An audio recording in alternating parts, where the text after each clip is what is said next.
जी बिल्कुल, देखिए अभी तक साफ तौर पर पुलिस नहीं बता पा रही है कि आखिरकार ये सीक्वेंस क्या था, क्योंकि कड़ियों को जोड़ने में पुलिस की जो टीम है अभी भी लगी हुई है। कई टीमें उसी इलाके में घूम रही है कंझावला रोड पर, और वहां से तमाम सीसीटीवी फुटेज खंगाली जा रही हैं, उनको निकाला जा रहा है। अब लड़की की जो स्कूटी की सीसीटीवी है वो भी सामने आ गई, जिसमें लड़की साफ तौर पर उस पर बैठी हुई नजर आ रही है। आरोपियों को कोर्ट में पेश किया जा चुका है। 5 दिन की रिमांड की मांग की थी और 3 दिन की रिमांड पुलिस को मिल गई है। अंकित मेरे साथ है। अंकित, किस बेस पर रिमांड पुलिस ने ली होगी? देखिए, साफ तौर पर पुलिस का ये कहना है कि ये पूरा जो सीक्वेंस ऑफ इवेंट क्या था, क्योंकि अभी तक किसी को नहीं पता है, पुलिस को भी जानकारी नहीं है, और इसी वजह से पुलिस के ऊपर सबसे ज्यादा सवाल भी उठे हैं। क्योंकि मनोज, हम लोग जब यहाँ पर हैं तो पब्लिक का सेंटीमेंट क्या है? उनका ये कहना है कि पुलिस की जांच में ही जो है खोट है, या पुलिस की जांच पर ही सवाल उठा रहे हैं। क्यों? क्योंकि पुलिस की तरफ से शुरुआत में कहा गया कि ये सिंपल केस ऑफ एक्सीडेंट है, जबकि लोग ये मानने को तैयार नहीं है, परिवार ये मानने को तैयार नहीं है। आपने भी बात की, मैंने भी बात की है परिवार वालों से, तो परिवार का ये कहना है कि ये जो सिंपल केस ऑफ एक्सीडेंट नहीं है, जबकि लड़की के साथ में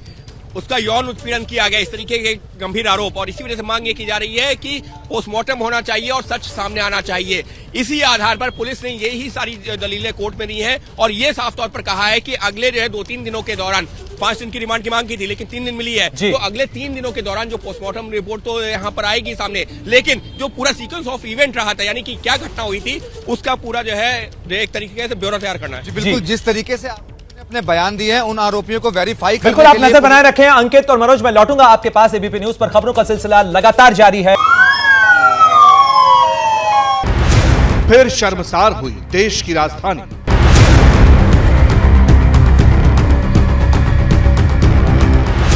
फिर दरिंदों ने ली बेटी की जान।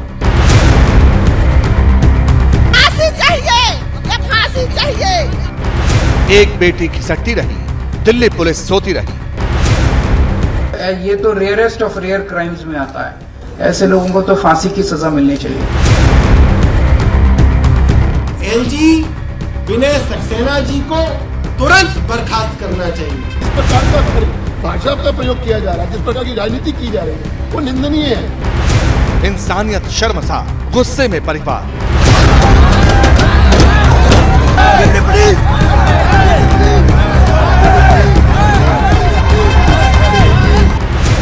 राजधानी के राक्षस।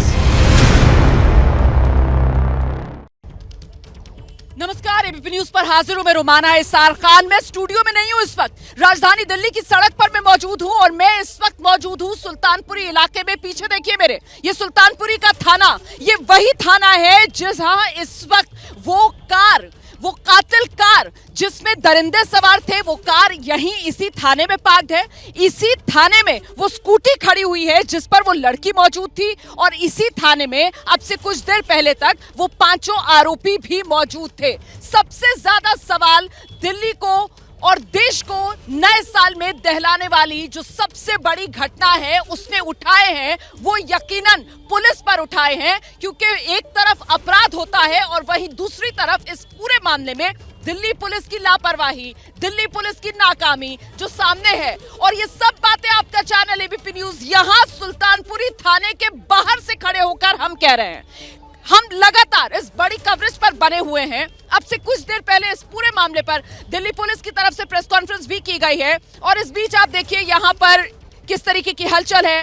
बड़े अधिकारी अंदर मौजूद हैं, उनकी गाड़ी अंदर जा रही है। इस वक्त सियासत भी इस पूरे मामले को लेकर गर्म है। ये वही थाना है जहां अब से कुछ देर पहले स्थानीय लोगों का गुस्सा फूटा था, लोग रो रहे थे, बिलख रहे थे। पीड़ित परिवार ये मांग कर रहा है कि उनकी बेटी के साथ कुछ गलत हुआ है। आशंका पीड़ित परिवार की तरफ से इस बात को लेकर जताई जा रही है, और नाराजगी पीड़ित परिवार को इस बात की है कि बिना किसी जांच किए पुलिस के आला अधिकारी सामने आते हैं, बिना पोस्टमार्टम हुए, बिना पोस्टमार्टम रिपोर्ट हुए पुलिस के अधिकारी की तरफ से कह दिया जाता है नहीं कोई सेक्सुअल असॉल्ट नहीं हुआ, नहीं ये मामला सामान्य एक्सीडेंट का है। और इस सब के बीच जो ताजा तस्वीरें सीसीटीवी फुटेज की सामने आई हैं, इस वक्त एबीपी न्यूज पर आप वो तस्वीरें देख रहे हैं। नया सीसीटीवी फुटेज है वो सामने आया है। स्कूटी पर पीड़ित लड़की नजर आ रही है। पुलिस ने स्कूटी पर टक्कर की बात कही थी, और इस बीच ये वो ताजा सीसीटीवी फुटेज है। आप देखिए, स्कूटी पर सवार ये लड़की जो जा रही है, अब दिल्ली पुलिस जब एक्शन में है तो अलग अलग सीसीटीवी जो इस पूरे रास्ते पर हैं उनको खंगाला जा रहा है और उन्हीं में से एक ये सीसीटीवी का फुटेज जो इस वक्त आप देख रहे हैं। आप देख रहे हैं कैसे रात के वक्त अपनी स्कूटी पर सवार है ये लड़की और जा रही है। अब टक्कर कहां हुई, टक्कर कैसे हुई, टक्कर हुई या नहीं हुई, ये वो तमाम सवाल हैं जिनके जवाब जांच के बाद मिलेंगे। लेकिन लोगों में गुस्सा इस बात को लेकर, आक्रोश इस बात को लेकर कि बिना सीसीटीवी की पड़ताल किए, बिना कोई पुख्ता सबूत हाथ में लिए सीधे सीधे पुलिस की तरफ से वही बात दोहरा दी गई जो बात आरोपी कह रहे थे कि साहब एक्सीडेंट हुआ है और ये सामान्य एक्सीडेंट का मामला है। और इस सब के बीच आइए जल्दी से आपको लेकर चलते हैं, मेरे सहयोगी मनोज वर्मा इस वक्त हमारे साथ मौजूद है। मनोज, ये एक और नया सीसीटीवी फुटेज जो सामने आया है जो दिखा रहा है रात के अंधेरे में लड़की अकेली अपनी स्कूटी पर सवार जा रही है। मनोज, जैसे ही घड़ी का काटा दोपहर 2:30 पे आए, बबीता जी का दिल सास बहू साजिश के लिए मचल जाए। और ये है इनकी बहू, पूरे दिन ऑफिस की टेंशन हो जाए गॉन जब ये करें अपना फेवरेट शो फ्री टाइम पे ऑन। इनकी तरह आप भी देखिए अपना फेवरेट शो अपने टाइम पर और डाउनलोड कीजिए एबीपी लाइव ऐप अपने स्मार्ट टीवी पर।